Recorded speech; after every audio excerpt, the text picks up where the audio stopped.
Okay, let's begin with some of the good points of this game. For one, it's got the largest number of cards in a Yu-Gi-Oh game to date, a record that will stand even when the next Yu-Gi-Oh World Championship game comes out for the DS in the coming year. World Championship 2010 Reverse of Arcadia will feature several hundred less cards than this game. Secondly, and more importantly, the story mode in this game is vastly improved over the last Tag Force I reviewed, Yu-Gi-Oh! GX Tag Force 1. In that game, I bashed the storyline for being like a poorly written fanfic. In Tag Force 4, the immersion factor is a lot better, as you feel more like you are involved with the characters than in the previous games. And also, the characters are more true to the show rather than like in Tag Force 1, feeling like they were just sprites.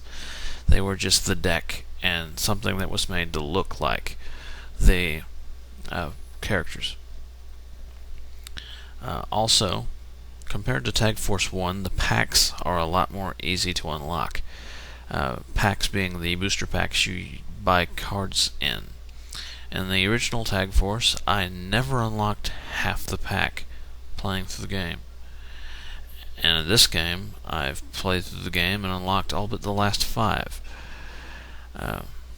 Also, the summon and attack animations for certain cards will play for you when you summon them. In the original Tag Force, they only played for the original owner of the card, which kind of irked me. In this game, if you summon Stardust Dragon, you're going to get the Stardust Dragon animation. Overall, this is a much more well-rounded and complete project than Yu-Gi-Oh! GX Tag Force 1. Now, the bad points are slightly more plentiful in quantity. The AI, for one, is still questionable, varying from decent to so dumb your eyes will pop out of your head and your frontal lobe will begin to hemorrhage. I'm not kidding. It's kind of forgivable because of the sheer amount of cards in the game. Because, there for almost every single card in the Yu-Gi-Oh game, there's at least 8 different strategies that can be applied to it. And there's over 4,000 cards in this game. You can't expect them to program that many different possible combinations. But still, it's very annoying. Sometimes your partner will ignore effects of cards on the field that would instantaneously win you the duel. And it's especially bad for me because I play a Gemini monster deck. And the partners in Tag Force do not know how to play a Gemini deck properly at all, not even remotely. The only Gemini card that they actually use with any competence is Dark Valkyria. Anyway, continuing on, early marketing claimed that this game would have cards up to Stardust Overdrive. While it technically does, it only includes cards from that set that were seen in the Dark Signer arc, which means it leaves out like 90% of the set. It also means that people who bought this game to play a Gemini deck with the mountain of support from that set will be entirely disappointed. Yes, people who bought this game to play a Gemini deck with the amount of support. They could have at least put in Black Brute Drago, the synchro monster that supports the archetype.